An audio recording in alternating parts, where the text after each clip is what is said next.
Queridos amigos, bienvenidos una vez más a los libros de Blanca Lolbe. Y en esta ocasión voy a platicar con un hombre al que admiro mucho, a que le tengo mucho afecto y no menos respeto. Se trata de Pedro Arturo Aguirre. Y vamos a hablar de su más reciente obra, que es esta, que es Protocolo Malatesta. Pedro Arturo, ¿cómo estás? Hola Blanca, pues con el gusto de saludarte a ti, a tu auditorio, siempre para mí un verdadero privilegio.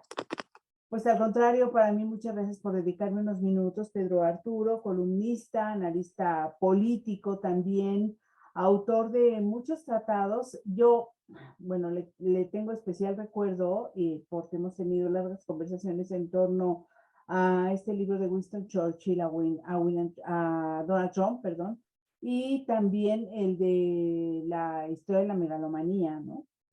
Que Eh, son dos muy exitosos libros tuyos, pero me hacen preguntarme, este Protocolo Malatesta es una novela. sí, Y así es una novela histórica. exacto, pero el solo Malatesta ya nos hace pensar inmediatamente en Enrico Malatesta. O sea, cuando tú lo lees, dices Enrico Malatesta y de inmediato dices anarquismo. Y luego Ujú. dices anarquismo, que en la actualidad ha sido como tan malinterpretada la palabra anarquismo y la corriente del anarquismo y todo lo demás. Bueno, Sí. hablemos de por qué Protocolo Malatesta. ¿Qué es eso que le da título a tu novela histórica, Pedro Arturo? Mira, esa es una novela histórica que trata de un tema muy interesante, algo olvidado por la historia, pero que no deja de ser algo fundamental, porque a finales del siglo XIX, en Europa y en Estados Unidos, se sucedieron una serie de atentados que le costaron la vida a varios jefes de Estado, magnicidios.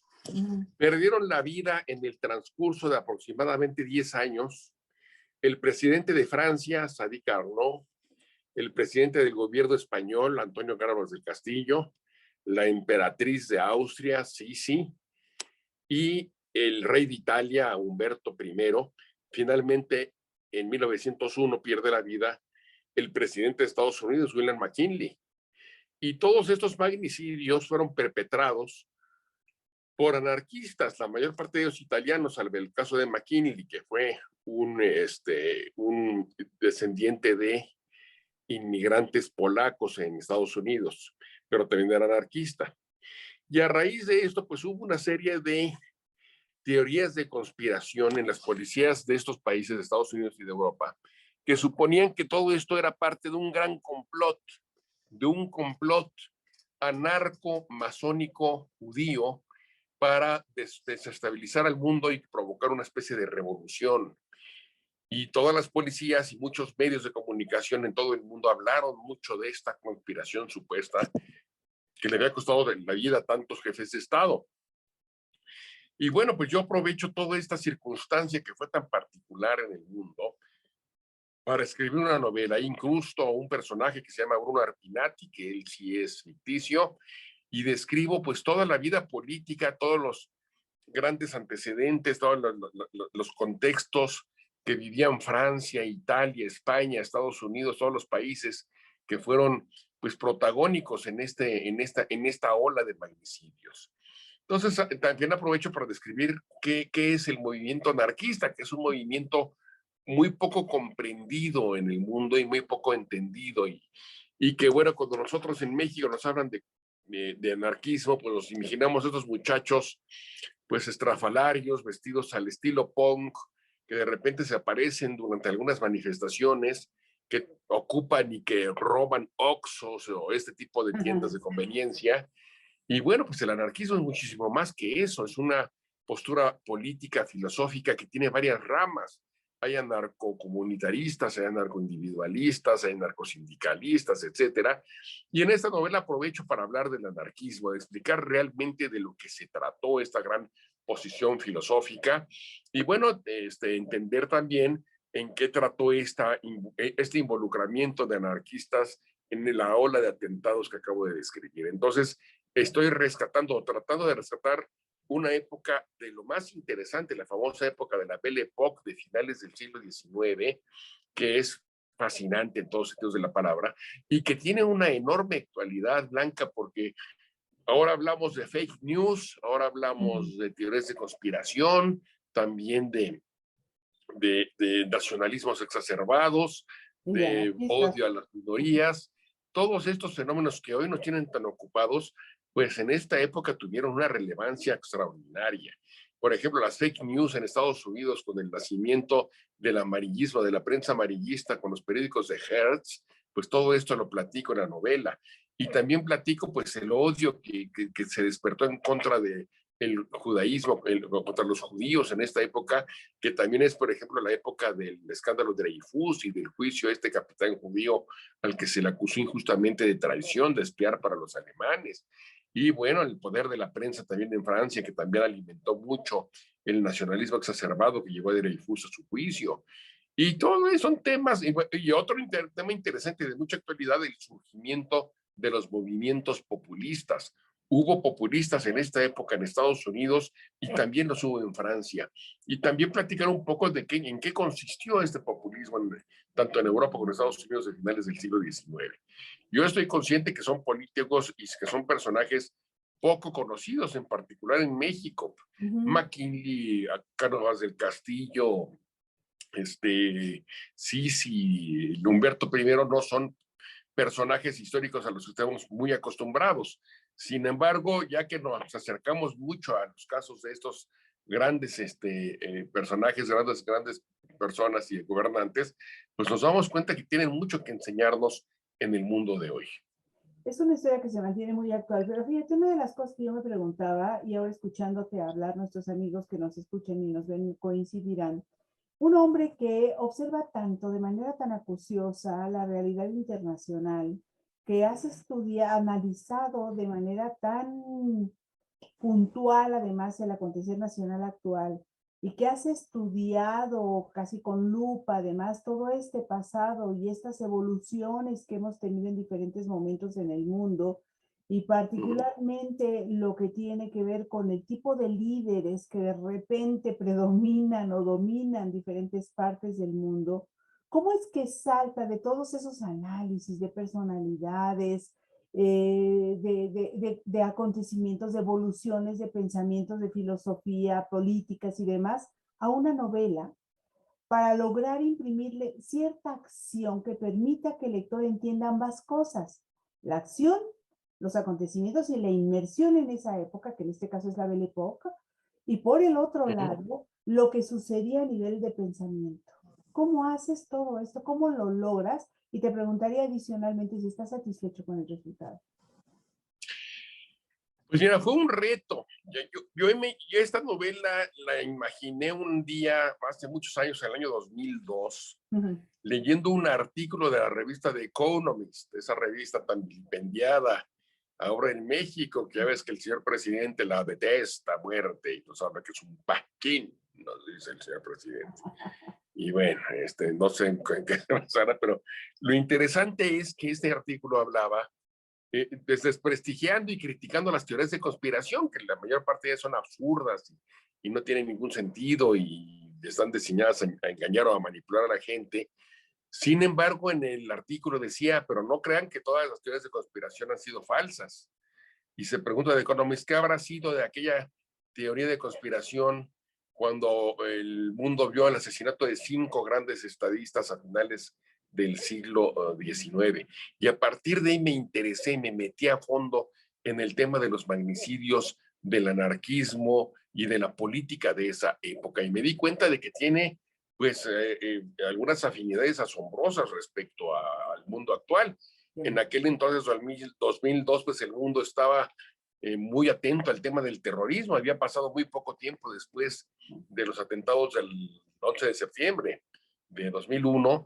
Y conforme fue pasando todo este tiempo que fui desarrollando o tratando de desarrollar una novela, me costó mucho trabajo, claro, pero que fui desarrollando la idea de cómo ligar todos estos magnicidios y al mismo tiempo tratar de exponer lo que es el pensamiento anarquista y surgir también algunos temas como el populismo, que como hemos visto también ha sido pues una emergencia, un tema muy relevante en todos estos años, y los fake news y la manipulación política y los nacionalismos exacerbados, etcétera, pues lo fui construyendo, ahí incrusté un personaje que es Bruno Alpinati, un personaje que es ficticio, pero que es un anarquista, el hijo de un gran político italiano de la época, un hijo ilegítimo, que se llamó Francesco Crispi, y que lo ubico en la ciudad de París, que es el centro de todos estos atentados y de todos estos movimientos anarquistas, y ahí voy desarrollando una historia que lo voy involucrando a los magnicidios, en el pensamiento anarquista, en el conocimiento de los grandes personajes de esa época que fue verdaderamente maravillosa,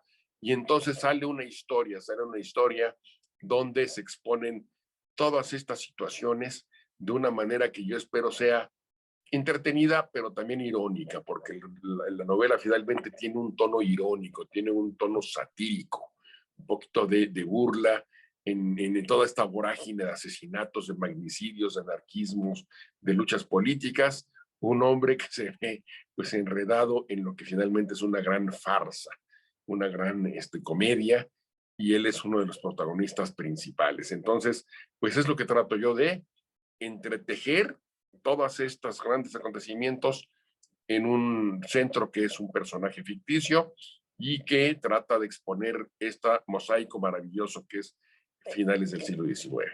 Ujú.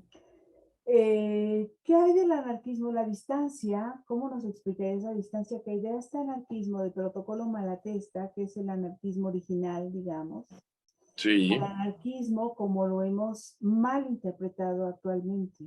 Uh-huh. Mira, lo que pasa es que el anarquismo tiene muchas vertientes. Hay un anarquismo que es violento, que es explosivo, que es el que en el que creían muchos de los que cometieron esos atentados terroristas, no solamente los magnicidios, sino que también en París, en Francia y en España hubo grandes atentados terroristas con bombas, con muertos, con explosivos, etcétera, que es altamente destructivo y con el que podremos identificar pues, a muchos atentados y muchas actividades de anarquistas o presuntos anarquistas que vemos de repente tan violentos y tan alocados. Pero también es una postura política y filosófica. Hay quienes piensan que puede sustituirse el Estado, que el Estado es prescindible, que puede ser posible formas sociales cooperativas entre las personas, en donde no necesariamente se tenga un instrumento o una institución coercitiva. Y desde luego que para muchas personas esto puede parecer una absoluta quimera, un sueño. ¿Cómo pensar una organización social sin alguna institución que sea coercitiva, que obligue a los miembros a obedecer, a atender las leyes y las organizaciones de tipo social? Sin embargo, vemos que con el desarrollo de las tecnologías se vislumbra la posibilidad de que esto sea posible. Mira, por ejemplo, la prevalecencia, el surgimiento de las monedas digitales, del Bitcoin y todo ese tipo de situaciones, pues nos hablan de que podríamos eventualmente prescindir de los bancos centrales, y eso podría ser, imaginándoselo, un paso muy importante para eventualmente ir por lo menos reduciendo significativamente el papel del Estado como institución coercitiva en las vidas de las sociedades. Y bueno, pues evidentemente que pensar o imaginarse una sociedad sin una institución coercitiva parece muy difícil, pero no es imposible. Un caso es el que te acabo de decir, el tema de las monedas digitales, pero también podemos imaginar a sociedades cada vez mejor educadas, cada vez más conscientes, que eventualmente vayan reduciendo el papel de los estados. El Estado ha demostrado ser violento, el Estado muchas veces ha demostrado pues, ser más defectuoso y más contraproducente de lo que podría aportar como beneficios para la sociedad. Y eventualmente, si nos vemos en un punto de vista más positivo, podríamos llegar a pensar en formas de organización social menos coercitivas, menos represivas de lo que significa el Estado moderno. Ahora bien, pues tú me vas a decir, ¿cómo me dices esto ahora que vivimos una ola de nuevos autoritarismos, que vivimos el reto de China? Imagínate China, un Estado tan autoritario, tan vertical, que se mete absolutamente en todo lo que son las vidas personales de las familias, de los ciudadanos, que ahora hasta quieren regular que los niños jueguen apenas un par de horas en el Nintendo y en estos juegos de video, porque hasta eso quiere regular el gobierno de Xi Jinping, el líder chino, y con Vladimir Putin y con todos estos personajes populistas que tienen vocaciones autoritarias y personalistas por aquí y por allá. Y bueno, pues esa es la tensión que siempre tenemos histórica en las sociedades, y ahora pues nos toca ver esta ola de personajes con perfiles muy autoritarios que aprovechan el nacionalismo, que explotan los prejuicios tanto raciales como étnicos, como nacionales, etcétera. Y obviamente, pues es muy difícil pensar ahora, bueno, ¿qué se puede soñar de una sociedad o de sociedades menos represivas, en donde el Estado por lo menos sea menos presente? Pero bueno, pues es posible, porque por otro lado también hay otras tendencias y otros avances y descubrimientos Sí, y claro. vanguardias que nos pueden hacer pensar que el Estado puede ser prescindible en muy buena medida.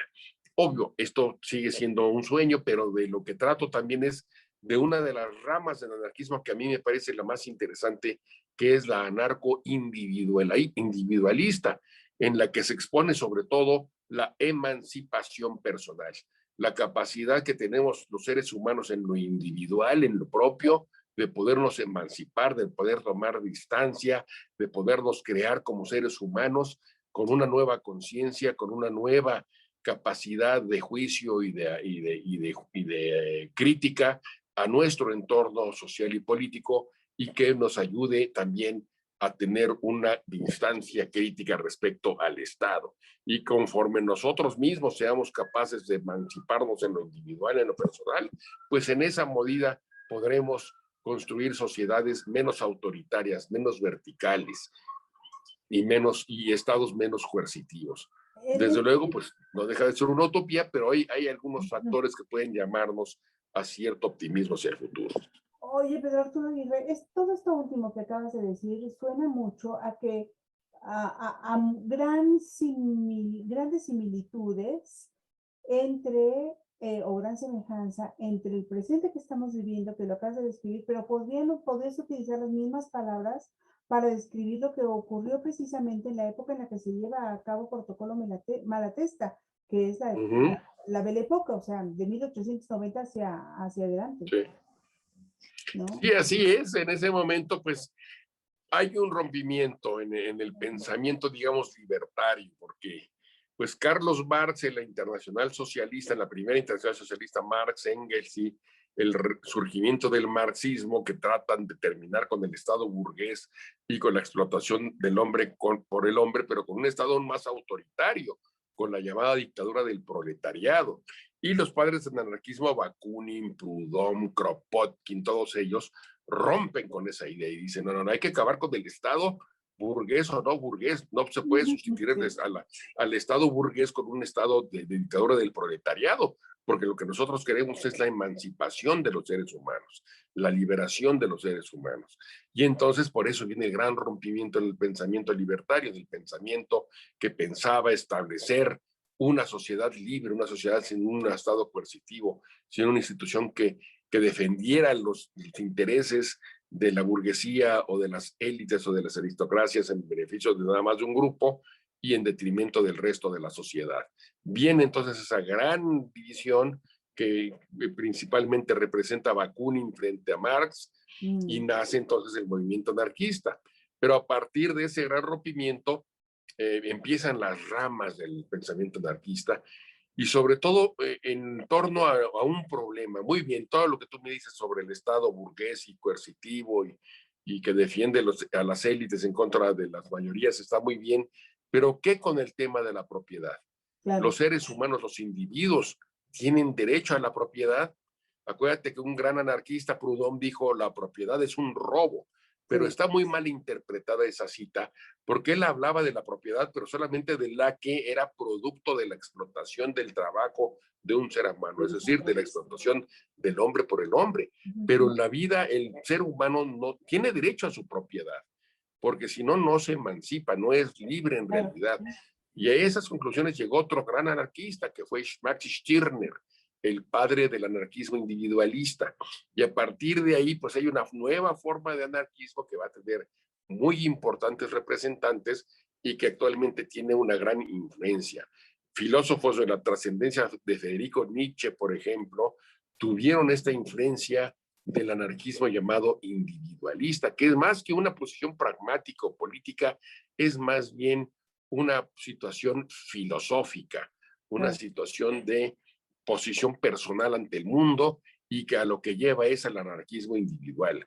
Porque, como han dicho algunos anarcoindividualistas, el único anarquismo posible es la emancipación individual, es la emancipación personal, es el ser un hombre o una mujer libres, autónomos, inteligentes, que sean capaces de marcar distancia de todo el contexto y de todo el entorno que te aliena, que te oprime, que te somete, y entonces ahí viene esa emancipación, cuando seamos capaces nosotros de marcar distancia de la política, de los dictadores, de los gobernantes, de los manipuladores, de los medios de comunicación, etcétera, y en esa medida en la que tú eras capaz, como mujer, como hombre autónomo, de rescatar tu individualidad, de construirte como persona, en donde empezaremos a construir sociedades que dependan menos del Estado autoritario y omnipresente. Más del individuo.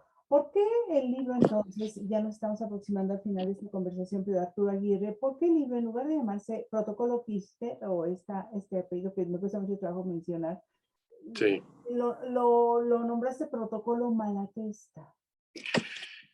Porque cuando te decía, con todos estos magnicidios, Enrique surgieron Malatesta es de los individualistas, de los anarquistas individualistas. No, Enrico Malatesta no es tanto individualista al principio, es más bien un anarcocomunitarista que fue evolucionando. Él al principio era favorable a algo que se llamó la propaganda por la vía de los hechos, es decir, atentados que llamaran la atención de la opinión pública mundial y que ayudaran a promover la idea del fin del Estado de esta manera espectacular, con muertes de personajes importantes, pero después fue evolucionando, se arrepintió de ese pensamiento y se fue acercando al tema de fortalecer al individuo como personaje capaz de emanciparse por sí mismo, es decir, se fue acercando al final de su vida al llamado anarcoindividualismo, pero fue uno de los grandes personajes del anarquismo, fue un gran promotor de la liberación de los seres humanos ante el Estado autoritario y represor, viajó mucho por todo el mundo, tuvo una gran influencia, y cuando todos estos atentados se suceden en tan poco espacio de tiempo, y cuando las policías de todo el mundo empiezan a generar esta idea de que hay una gran conspiración anarco-judío-masónica para desestabilizar al mundo, pues se les ocurre tomar la personalidad de Enrico Malatesta, que era uno de los personajes más emblemáticos del anarquismo, como uno de los creadores, como uno de los grandes manipuladores e ideólogos de esta gran conspiración mundial. Porque además Enrico Malatesta pues, tenía una imagen ahora sí que de gran anarquista, barbón, rebelde, brutal, en muchos sentidos, aunque era un hombre maravilloso en lo personal y muy afable y muy interesante, y además se llamaba Malatesta, y mete el nombre Malatesta, y por eso siempre lo buscaban involucrar hubo un atentado, hubo un asesinato, hubo alguna situación caótica, Malatesta seguramente tiene algo que ver. Y entonces, por eso, además, pues también es por otro lado la época en donde se redactan los protocolos de los sabios de Sion, esta falsificación que promueve, que patrocina la policía secreta rusa que tenía una oficina en la ciudad de París, en la capital de Francia, y que supuestamente descubre los planes del judaísmo aliado con la masonería para hacerse del dominio mundial. Una falsificación porque en buena medida van a plagiar un libro que se llamó Diálogo del infierno entre Maquiavelo y Montesquieu, y yo creo que platico también en la novela es de dónde viene esa falsificación, cómo obtienen la policía secreta rusa estos protocolos, los diálogos en el infierno, para adaptarlos a esta falsificación en donde se descubren los planes judíos de dominación del mundo. Estos protocolos son infames y en buena medida también fueron difundidos, por ejemplo, durante la Alemania nazi para justificar el holocausto, la persecución contra la minoría judía. Y bueno, pues tocó además también el escándalo de Dreyfus y toda la ola antisemita que fue bárbara en esta época de la Belle Époque, y por eso se llama Protocolo Malatesta, porque es un protocolo secreto que supuestamente escribe Enrico Malatesta, donde descubre cuáles son los planes concretos de los anarquistas para apoyar esta gran conspiración aliados con la masonería y con el judaísmo. Entonces también trato el tema de la redacción, la falsificación para la posterior redacción de los protocolos de los sabios de Sion, que fueron también en esta época fascinante y que fueron responsabilidad de la policía secreta rusa del zar, de los zares, de los Romanov, estoy yendo el nombre de los Romanov, que falsifican estos protocolos para justificar los pogromos y la persecución de judíos dentro de la población, dentro del imperio ruso. Para terminar, y a modo de conclusión, tenía varios párrafos preparados para que los leyéramos, pero resulta muy interesante escucharte, entonces ya no vamos a leer más que uno a modo de conclusión. Y ya me dirás qué es lo que puedes agregar a este respecto, porque resulta muy interesante. Bueno, voy a leerlo como una conclusión, además de toda la acción que venimos teniendo a lo largo del protocolo Malatesta, porque esto viene casi en las últimas páginas.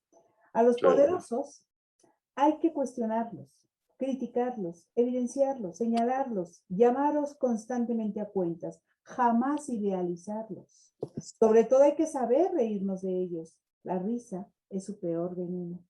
Rasgo común en los pretendidos hombres fuertes es su intolerancia hacia el humor.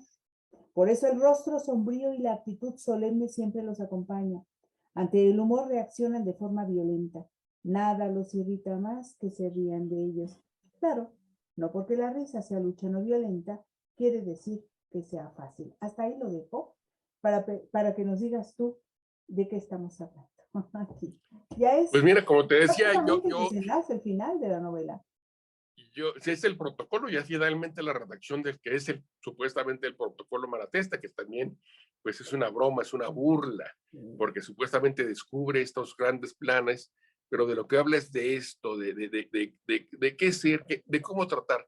Obviamente que yo veo y yo escribo esta novela con una óptica contemporánea, con la óptica en donde vemos el surgimiento de personajes autoritarios, populistas, demagogos, mesiánicos, que lo que buscan es venderle o tratarle de vender a las sociedades que gobiernan, pues que ellos son la llave de la felicidad, de la emancipación, de la libertad, de la justicia social, y evidentemente pues con eso justifican un autoritarismo cada vez mayor. Y entonces el hombre que busca pues esta emancipación individual pues no puede creer en los políticos y a lo mejor no podemos destruir la política y los políticos como es, y a lo mejor no podemos acabar con el Estado autoritario de un día para el otro, evidentemente, pero que sí podemos es adquirir conciencia para no creerles, para no ser, para no construir ídolos de barro, para no estar escuchando a gobernantes mesiánicos que se la viven pontificando día con día, moralizando y diciendo toda suerte de tonterías, Blanca, por el amor de Dios, mañana, tras mañana, tras mañana, y cada vez sandeces más grandes, más tontas, ¿no? Por el amor de Dios, no podemos resignarnos a creer en este tipo de personas, hay que ubicarlas política, histórica, socialmente, en el tamaño que representan. Son solamente unos tristes políticos que tienen la obligación de gobernarnos bien, de resolver problemas económicos, de atender temas sociales. Y no podemos aceptar de ninguna manera que se deifiquen, que se idolatre a este tipo de personas. Entonces, de lo que se trata es, sí, de acabar con estos, vamos a dispararles, vamos a tratar de aniquilarlos, pero no físicamente, sino no caer en la trampa de idealizarlos y de ponerlos en pedestales. Sencillamente, tanto a los tirios como a los troyanos, que lo que representen como postura política, siempre ser exigentes. Tristemente, pues vivimos esta ola de personajes, Vladimir Putin, Erdogan en Turquía, Víctor Orbán en Hungría, tuvimos y tienen todavía en Estados Unidos la sombra del señor Donald Trump o de Duterte en Filipinas, y tantos Chávez, y bueno, una serie de personajes lamentables, pero que vemos como millones y millones de personas creen en ellos, desilusionados con muy legítimas razones, hay que reconocerlo, de los políticos tradicionales. Pero bueno, sustituir todo la desilusión y todo el desgano y todo el demérito que se tiene por políticos y malos gobernantes que se han tenido en democracias que ciertamente han sido muy insuficientes y fallidas, sustituirlo por hombres fuertes, autoritarios, demagógicos, mesiánicos, que se venden como la solución a todos los problemas y que nos hacen renunciar a la crítica y que todos los días nos pontifican y nos dicen una sarta de tonterías, día con día. ¿No? Pues ese es el anarquismo del que yo hablo, de decir, oye, déjame de decir estupideces, deja de pontificar y de moralizar y ponte a trabajar, ponte a resolver los problemas para los que te elegimos, ¿no? Claro. Bolsonaro, por ejemplo, 600,000 muertos en Brasil con Bolsonaro por la mala gestión de la crisis de la pandemia del coronavirus, pero ya el Parlamento brasileño ya le sacó una resolución, hay que reconocérselos, en donde lo quieren acusar de genocidio al señor. Bueno, hay diferencias, ¿verdad? Y bueno, evidentemente como lector mexicano, pues no podemos sustraernos de la situación que estamos viviendo ahora con un presidente que se ha endiosado, que todas las mañanas nos endilga una serie de pontificaciones y de moralizaciones, cuando pues, los temas que debe atender, la violencia, el coronavirus, el desempleo, la crisis económica, pasan a un segundo plano y se dedica entonces a pontificar, a moralizar, a criticar a la clase media un día, a la Universidad Nacional Autónoma de México otro día. En fin, vamos a concientizarnos y a ser críticos con todos, no nada más con estos señores, hombres fuertes del día de hoy, sino también con todos los políticos, exigirles, demandarles, ubicarlos en su verdadera dimensión y no caer en sus trampas. Ese es por lo menos el anarquismo del que yo hablo, la emancipación individual que nos impide caer en las trampas de los políticos de uno o de otro perfil político y que nos evita caer en sus manipulaciones, en sus mentiras y en sus tonterías. Eso es entonces un poquito lo que clamo en la novela del Protocolo. Hablas de esta novela histórica, novela política también, pero también que tiene mucho de tono satírico.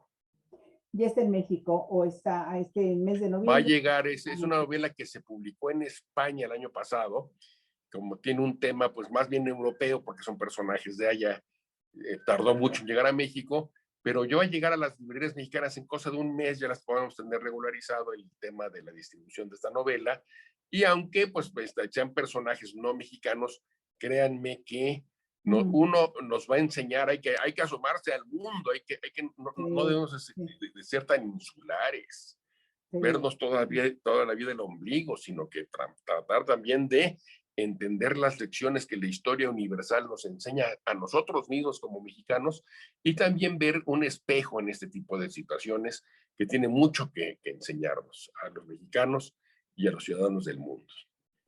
Pedro Arturo Aguirre, yo te agradezco mucho que hayas conversado conmigo y pues felicidades por Protocolo Malatesta, mucho éxito en México como ha tenido en Europa y que vengan muchos libros más. Gracias, Blanca, es para mí un privilegio estar contigo, con tu auditorio, como siempre. Tú para mí, muchísimas gracias. Gracias, Blanquita, buenas noches, que te vaya muy bien. Igual, gracias. El auditorio también.